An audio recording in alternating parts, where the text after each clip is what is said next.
Luís Soares. E, trocar o dia pela noite, dizia Luís Soares, é restaurar o império da natureza corrigindo a obra da sociedade. O calor do sol está dizendo aos homens que vão descansar e dormir, ao passo que a frescura relativa da noite é a verdadeira estação em que se deve viver. Livre em todas as minhas ações, não quero sujeitar-me à lei absurda que a sociedade me impõe. Velarei de noite, dormirei de dia. Contrariamente a vários ministérios, Soares cumpria este programa com um escrúpulo digno de uma grande consciência. A aurora para ele era o crepúsculo era a aurora. Dormia 12 horas consecutivas, durante o dia, quer dizer das 6 da manhã às 6 da tarde. Almoçava às 7 e jantava às 2 da madrugada. Não ceava. A sua ceia limitava-se a uma xícara de chocolate que o criado lhe dava às 5 horas da manhã quando ele entrava para casa. Soares engolia o chocolate, fumava 2 charutos, fazia alguns trocadilhos com o criado, lia uma página de algum romance, e deitava-se. Não lia jornais. Achava que um jornal era a coisa mais inútil deste mundo, depois da Câmara dos Deputados, das obras dos poetas e das missas. Não quer isto dizer que Soares fosse ateu em religião, política e poesia. Não. Soares era apenas indiferente. Olhava para todas as grandes coisas com a mesma cara com que via uma mulher feia. Podia vir a ser um grande perverso, até então era apenas uma grande inutilidade. Graças a uma boa fortuna que lhe deixara o pai, Soares podia gozar a vida que levava, esquivando-se a todo gênero de trabalho e entregue somente aos instintos da sua natureza e aos caprichos do seu coração. Coração é talvez demais. Era duvidoso que Soares o tivesse. Ele mesmo dizia, quando alguma dama lhe pedia que ele amasse, Soares respondia, minha rica pequena, eu nasci com a grande vantagem de não ter coisa nenhuma dentro do peito nem dentro da cabeça. Isso que chamam juízo e sentimento são para mim verdadeiros mistérios. Não os compreendo porque os não sinto. Soares acrescentava que a fortuna suplantara a natureza deitando-lhe no berço em que nasceu uma boa soma de contos de réis. Mas esquecia que a fortuna, apesar de generosa, é exigente, e quer da parte dos seus afilhados algum esforço próprio. A fortuna não é Danaide. Quando vê que um tonel esgota a água que se lhe põe dentro vai levar os seus cântaros a outra parte. Soares não pensava nisto. Cuidava que os seus bens eram renascentes como as cabeças da hidra antiga. Gastava as mãos largas, e os contos de réis, tão dificilmente acumulados por seu pai, escapavam-se-lhes das mãos como pássaros sequiosos por gozarem do ar livre. Achou-se, portanto, pobre quando menos o esperava. Um dia de manhã, quer dizer as Ave-Marias, os olhos de Soares viram escritas as palavras fatídicas do festim babilônico. Era uma carta que o criado lhe entregará dizendo que o banqueiro de Soares a havia deixado à meia-noite. O criado falava como o amo vivia, ao meio-dia chamava meia-noite. Já te disse, respondeu Soares, que eu só recebo cartas dos meus amigos, ou então, de alguma rapariga, bem sei. É por isso que lhe não tenho dado as cartas que o banqueiro tem trazido, há um mês. Hoje, porém, o homem disse que era indispensável que lhe eu desse esta. Soares sentou-se na cama, e perguntou ao criado meio alegre e meio zangado. Então tu és criado dele ou meu? Meu amo, o banqueiro disse que se trata de um grande perigo. Que perigo? Não sei. Deixa ver a carta. O criado entregou-lhe a carta. Soares abriu-a e leu-a 2 vezes. Dizia a carta que o rapaz não possuía mais que 6 contos de réis. Para Soares 6 contos de réis eram menos que 6 vinténs. Pela primeira vez na sua vida Soares sentiu uma grande comoção.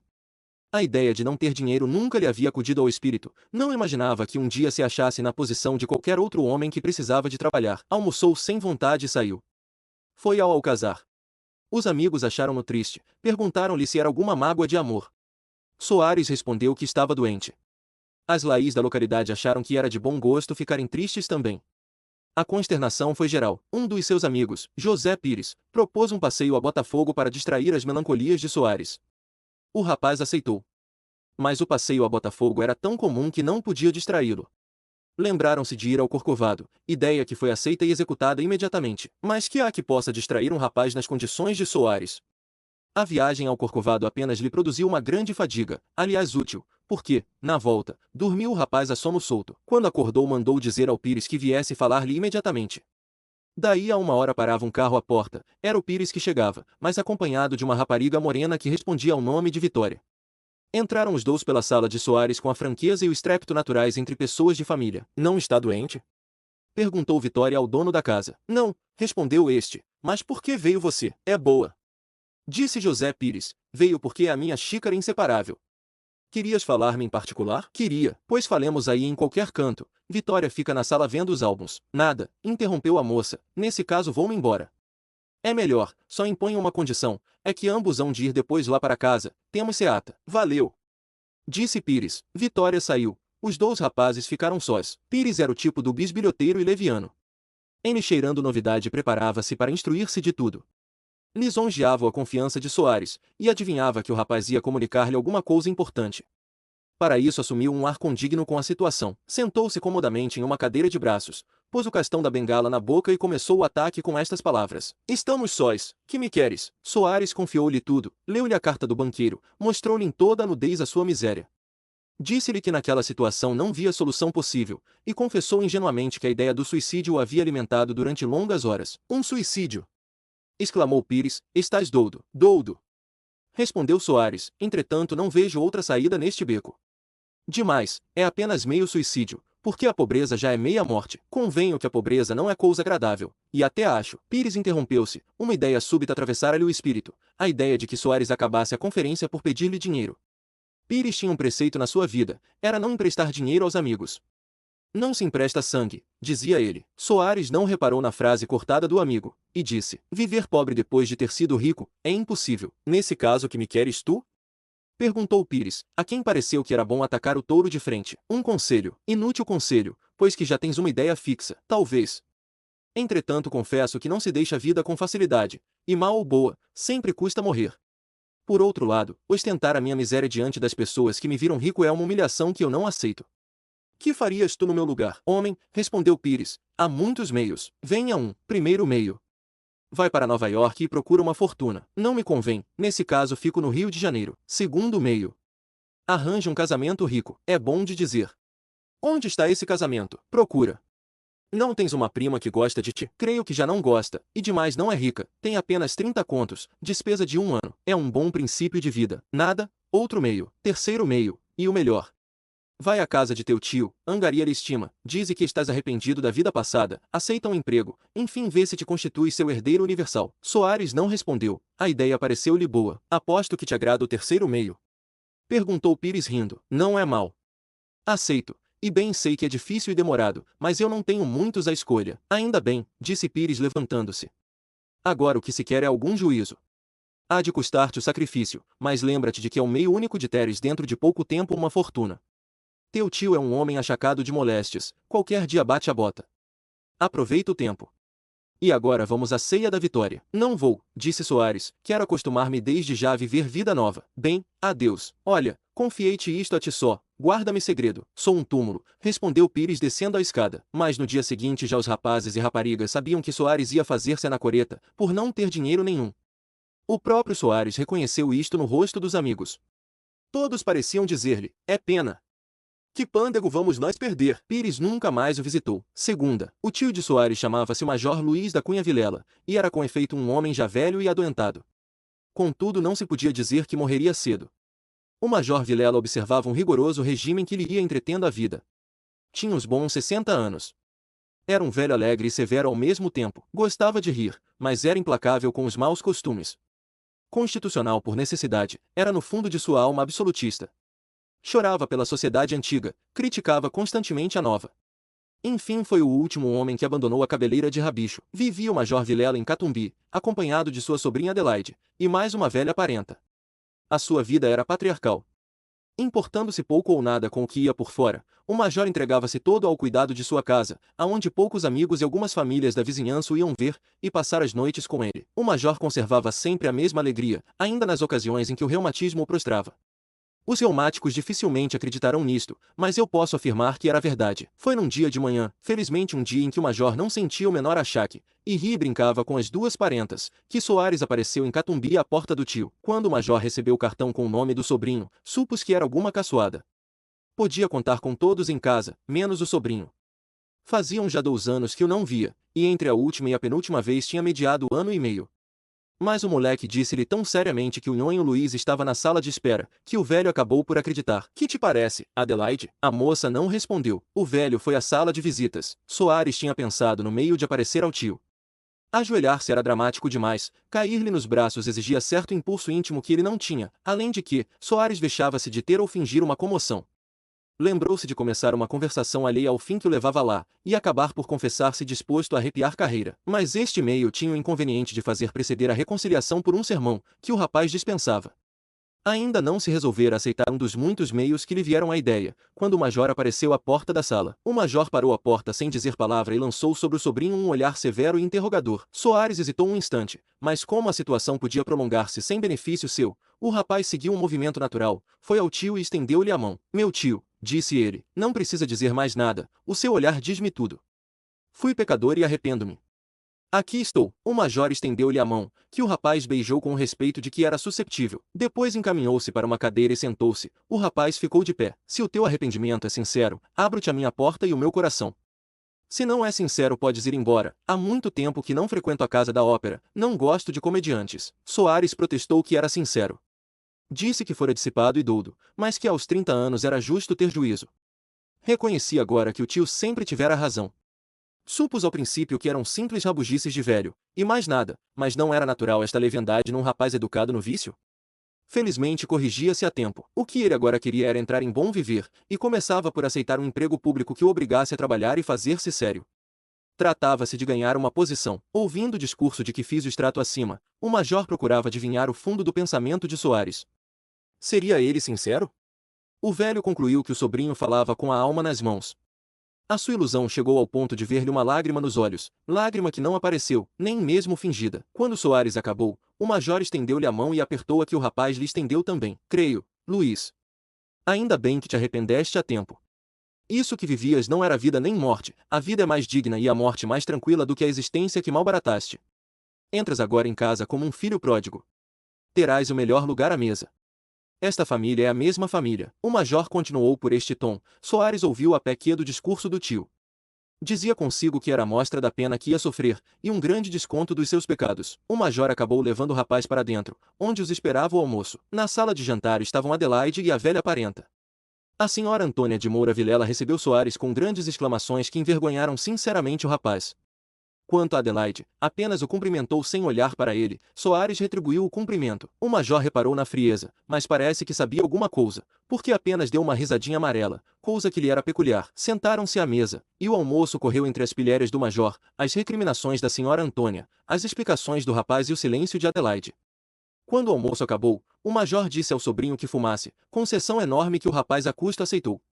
As duas senhoras saíram, ficaram os dois à mesa. Estás então disposto a trabalhar? Estou, meu tio. Bem, vou ver se te arranjo um emprego. Que emprego preferes? O que quiser, meu tio, contanto que eu trabalhe. Bem, levarás amanhã uma carta minha a um dos ministros. Deus queira que possas obter um emprego sem dificuldade. Quero ver-te trabalhador e sério, quero ver-te homem.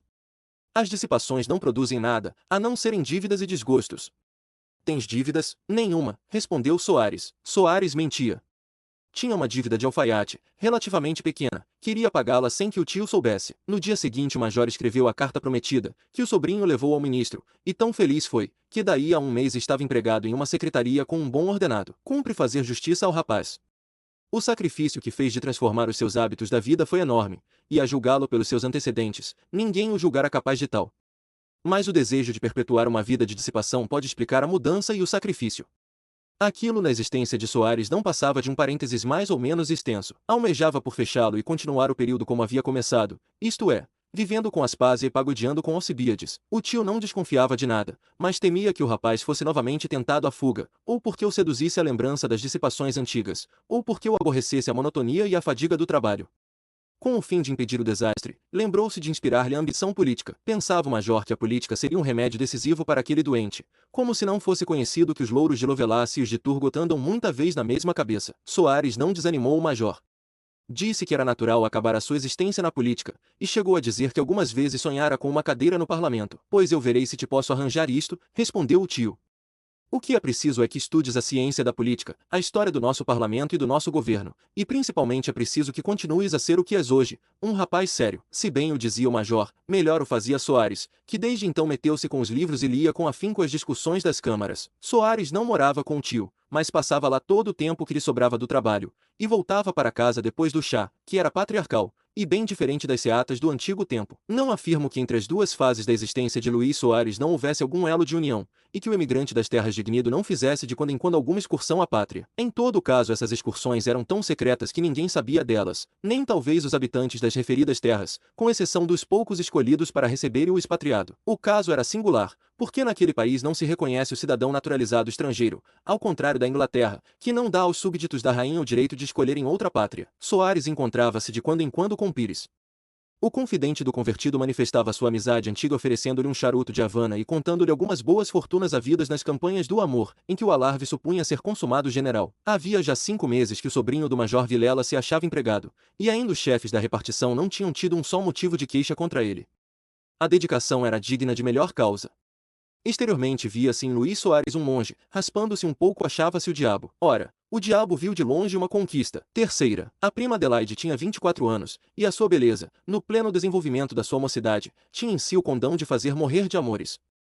Era alta e bem proporcionada, tinha uma cabeça modelada pelo tipo antigo, a testa era espaçosa e alta, os olhos rasgados e negros, o nariz levemente aquilino. Quem a contemplava durante alguns momentos sentia que ela tinha todas as energias, a das paixões e a da vontade. Há de lembrar-se o leitor do frio cumprimento trocado entre Adelaide e seu primo, também se há de lembrar que Soares disse ao amigo Pires ter sido amado por sua prima. Ligam-se estas duas coisas. A frieza de Adelaide resultava de uma lembrança que era dolorosa para a moça. Adelaide amar o primo, não com um simples amor de primos, que em geral resulta da convivência e não de uma súbita atração. Amar-o com todo o vigor e calor de sua alma. Mas já então o rapaz iniciava os seus passos em outras regiões e ficou indiferente aos afetos da moça.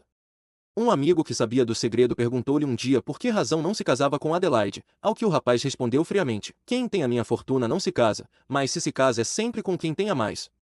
Os bens de Adelaide são a 5ª parte dos meus, para ela é negócio da China, para mim é um mau negócio. O amigo que ouvirá esta resposta não deixou de dar uma prova da sua afeição ao rapaz, indo contar tudo à moça.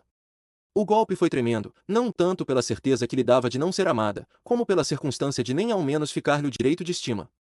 A confissão de Soares era um corpo de delito. O confidente oficioso esperava talvez colher os despojos da derrota, mas Adelaide, tão depressa ouviu a delação, como desprezou o delator. O incidente não passou disto. Quando Soares voltou à casa do tio, a moça achou-se em dolorosa situação, era obrigada a conviver com um homem ao qual nem podia dar apreço.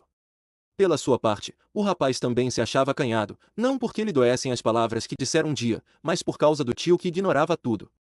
Não ignorava, o moço é que o supunha. O major soube da paixão de Adelaide e soube também da repulsa que tivera no coração do rapaz. Talvez não soubesse das palavras textuais repetidas à moça pelo amigo de Soares, mas se não conhecia o texto, conhecia o espírito, sabia que, pelo motivo de ser amado, o rapaz entrará a aborrecer a prima, e que esta, vendo-se repelida, entrará a aborrecer o rapaz. O major supôs até durante algum tempo que a ausência de Soares tinha por motivo a presença da moça em casa. Adelaide era filha de um irmão do major, homem muito rico e igualmente excêntrico, que morrera havia 10 anos deixando a moça entregue aos cuidados do irmão.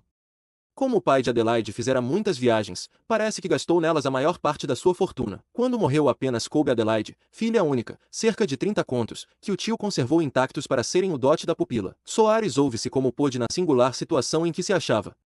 Não conversava com a prima, apenas trocava com ela as palavras estritamente necessárias para não chamar a atenção do tio. A moça fazia o mesmo, mas quem pode ter mão ao coração? A prima de Luís Soares sentiu que pouco a pouco lhe ia renascendo o antigo afeto. Procurou combatê-lo sinceramente, mas não se impede o crescimento de uma planta senão arrancando-lhe as raízes. As raízes existiam ainda. Apesar dos esforços da moça, o amor veio pouco a pouco invadindo o lugar do ódio, e se até então o suplício era grande, agora era enorme. Travara-se uma luta entre o orgulho e o amor. A moça sofreu consigo, não articulou uma palavra. Luís Soares reparava que quando seus dedos tocavam os da prima, esta experimentava uma grande emoção, corava e empalidecia. Era um grande navegador aquele rapaz nos mares do amor, conhecia-lhe a calma e a tempestade. Convenceu-se de que a prima o amava outra vez. A descoberta não o alegrou, pelo contrário, foi-lhe motivo de grande irritação. Receava que o tio, descobrindo o sentimento da sobrinha, propusesse o casamento ao rapaz, e recusá-lo não seria comprometer no futuro a esperada herança? A herança sem o casamento era o ideal do moço. Dar-me asas, pensava ele, atando-me os pés, é o mesmo que condenar-me à prisão. É o destino do papagaio doméstico, não aspiro a tê-lo. Realizaram-se as previsões do rapaz. O major descobriu a causa da tristeza da moça e resolveu pôr termo àquela situação propondo ao sobrinho o casamento. Soares não podia recusar abertamente sem comprometer o edifício da sua fortuna. Este casamento, disse-lhe o tio, é complemento da minha felicidade. De um só lance reúno duas pessoas que tanto estimo, e morro tranquilo sem levar nenhum pesar para o outro mundo. Estou que aceitarás. Aceito, meu tio, mas observo que o casamento assenta no amor, e eu não amo minha prima. Bem, has de amá-la, casa-te primeiro. Não desejo expô-la a uma desilusão. Qual desilusão? Disse o major sorrindo. Gosto de ouvir-te falar essa linguagem poética, mas casamento não é poesia. É verdade que é bom que duas pessoas antes de se casarem se tenham já alguma estima mútua. Isso creio que tens. Lá fogos ardentes, meu rico sobrinho, são coisas que ficam bem em verso, e mesmo em prosa, mas na vida, que não é prosa nem verso, o casamento apenas exige certa conformidade de gênio, de educação e de estima. Meu tio sabe que eu não me recuso a uma ordem sua. Ordem? Não. Não te ordeno, proponho. Dizes que não amas tua prima. Pois bem, faze por isso, e daqui a algum tempo casem-se que me darão gosto. O que eu quero é que seja cedo, porque não estou longe de dar a casca. O rapaz disse que sim. Adiou a dificuldade não podendo resolvê-la. O major ficou satisfeito com o arranjo e consolou a sobrinha com a promessa de que podia casar-se um dia com o primo. Era a primeira vez que o velho tocava em semelhante assunto, e Adelaide não dissimulou o seu espanto, espanto que lisonjeou profundamente a perspicácia do major. Ah! Tu pensas, disse ele, que eu por ser velho já perdi os olhos do coração. Vejo tudo, Adelaide, vejo aquilo mesmo que se quer esconder. A moça não pôde reter algumas lágrimas, e como o velho a consolasse dando-lhe esperanças, ela respondeu abanando a cabeça. Esperanças? Nenhuma. Descanse em mim. Disse o major, conquanto a dedicação do tio fosse toda espontânea e filha do amor que votava a sobrinha, está compreendeu que semelhante intervenção podia fazer supor ao primo que ela esmolava os afetos do seu coração. Aqui falou o orgulho da mulher, que preferia o sofrimento à humilhação. Quando ela expôs estas objeções ao tio, o major sorriu-se afavelmente e procurou acalmar a susceptibilidade da moça.